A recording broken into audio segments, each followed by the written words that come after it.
Hi friends, in this video I'm gonna explain whether the given complex is diamagnetic or paramagnetic. So here the given complex is NaCO4 times, that is nickel tetracarbonyl. To calculate that, first we have to find out the central metal atom and its electronic configuration. Usually in the given complex here, nickel is the central metal atom and CO is the ligand. So the central metal atom is nickel. Usually the atomic number of nickel is 28. So they have the electronic configuration 1s2, 2s2, 2p6, 3s2, 3p6, 4s2, 3d8. So here we are going to consider only the valence electronic configuration. So for nickel it is 3d8, 4s2. So we completed this. Next we are going to show about the outer orbitals of metal atom or ion. For finding this, I am gonna draw three subshell, that is D subshell, P subshell and S. So this is D and this is S and this is P. In D there are 5 subshell and in S there is 1 and for P there are 3. So here you can see that D have 8 electrons. So I am going to fill these subshells with 8 electrons. So 1, 2, 3, 4, 5. And you can see only we filled 5 electrons and remaining 3 are left. So again I am going to fill these boxes from left to right. So then 1, 2, 3. So totally there are 8 electrons in this D shell. So we have filled it with the necessary electrons. Then there are 2 electrons in S subshell. So 1, 2 and there is nothing in P orbital. So this is the outer orbitals. Then the nature of ligand. So here the ligand is CO. As I told, CO is a strong field ligand.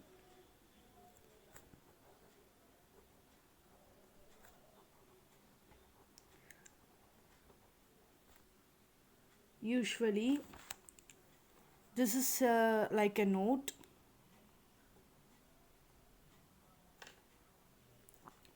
That is CO, Cn minus, En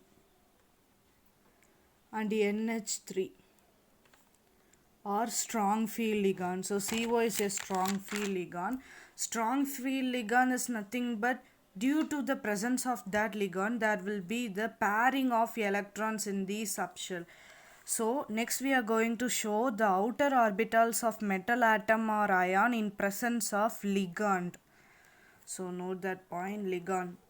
This is by not considering the ligand, this is by considering the ligand. So again I am going to draw the D subshell, S and P.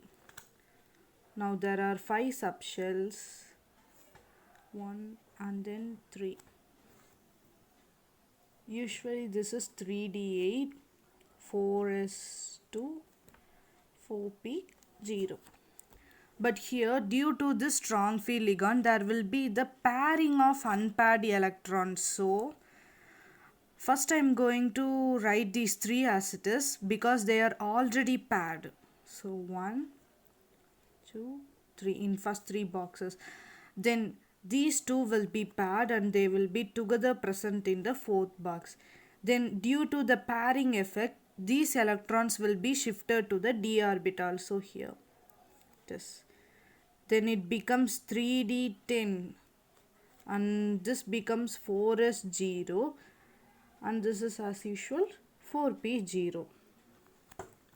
So in hybridization, First you have to write the coordination number.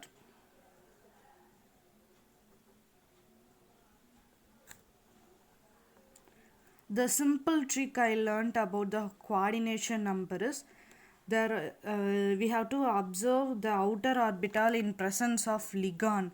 So there are four boxes with no electrons.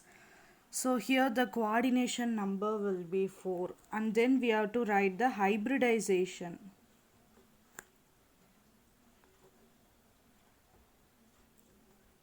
Here you can see one of the s orbital is empty, so yes.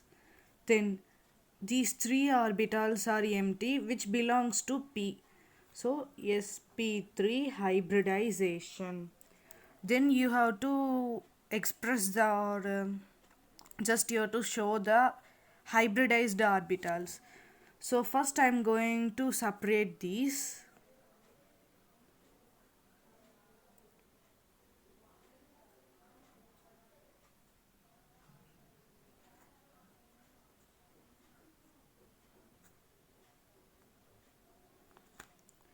So this is 3d10 orbital. The hybridized orbital nothing but these orbitals. So the hybridized orbital means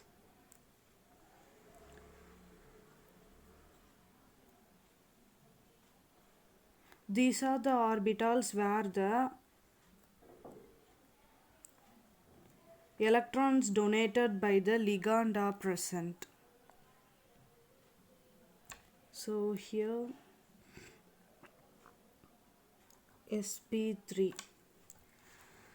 Since there are four hybridized electrons, the geometry of the given complex is tetrahedral.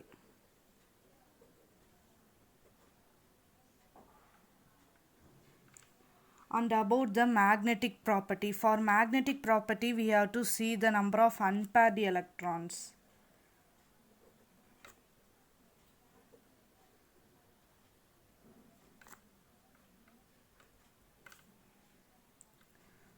So you have to observe this, or you can take it anywhere. So here the number of unpaired electrons is 0 because every unpaired electrons becomes paired due to the presence of strong field ligand. So the number of unpaired electron is 0. As we know, if there is no unpaired electron, then it is diamagnetic.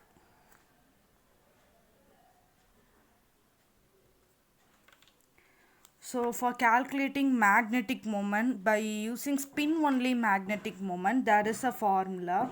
Mu is equal to root of n into n plus 2. Here the n is nothing but the number of unpaired electrons. So here it is 0. So mu is the magnetic moment is also 0. So that's it. We have calculated that the given complex NaCO 4 times is diamagnetic.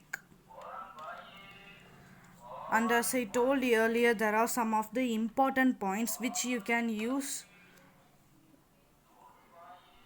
just to understand the concept better. So first, as I told,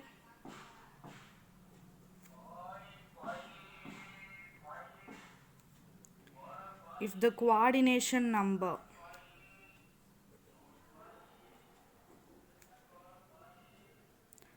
is 4, then the geometry may be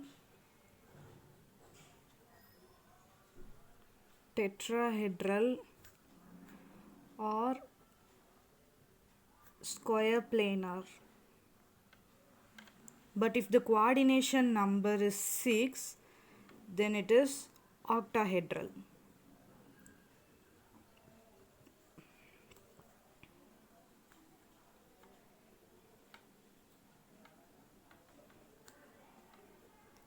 And the difference between diamagnetic and paramagnetic is, in diamagnetic there is no unpaired electrons.